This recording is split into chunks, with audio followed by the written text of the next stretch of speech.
As we have said all day, we have met people who remind us what teachers do, how much they care, even in the face of terror.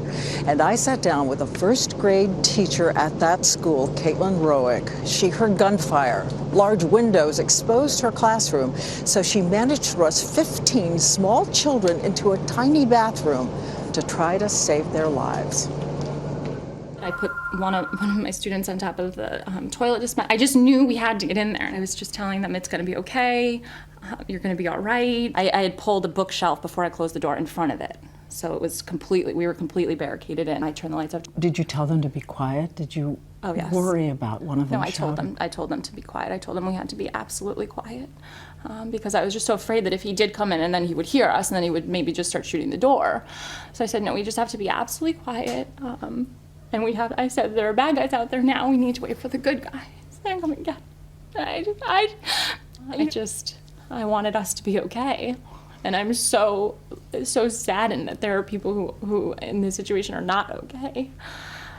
And my heart goes out to anyone who knew them and was a part of their lives. I just can't imagine. Did they cry?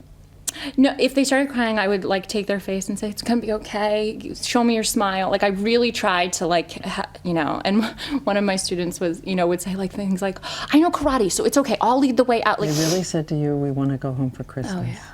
Oh yeah. Mm-hmm. Yeah. Or I just want to hug my mom, or just, things like that were just heartbreaking, and in my mind, because you're hearing, I've never been a part of something, obviously, anywhere near this traumatic. And so I'm hearing the gunfire in the hallway, and I'm thinking in my mind, I'm the first classroom. Why isn't he coming? I'm thinking we're next. And, and in my mind, I'm thinking, as a 6-year-old, 7-year-old, what are your thoughts? What are your, and I'm thinking that I have to almost be their parent. I have to tell them, so I said to them, I need you to know that I love you all very much and that it's going to be okay, because I thought that was the last thing they were ever going to hear. I thought we were all going to die. And I don't know if that's okay, teachers and, but I wanted them to know someone loved them, and I wanted that to be one of the last things they heard. Not the gunfire in the hallway. It's just horrible. Horrible.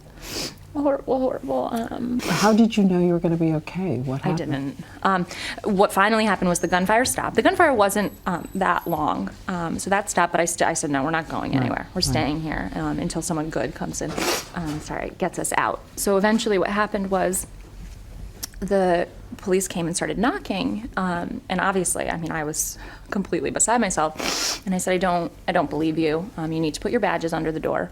So they put their badges under the door. I said, if you're really a police officer, then you would have a way to get in here. You would have a key, or you would have gotten it from the janitor. If everything's okay now, you would have found the keys. So he had the keys, and he found the right one, and he unlocked the door, and then they brought us out to the firehouse to meet up with the rest of the teachers and students, waiting for parents to come and pick them up. I think there are a lot of people who want all the teachers to know how much it means to them, how much they care about their children. Mm-hmm. How could you not? Thank you. Thank you. And she only spoke, she said, because she wants us to know this is a school of teachers who care so much about each other and their students. She wanted to pay tribute to all of them tonight, and she is praying for all those who are grieving.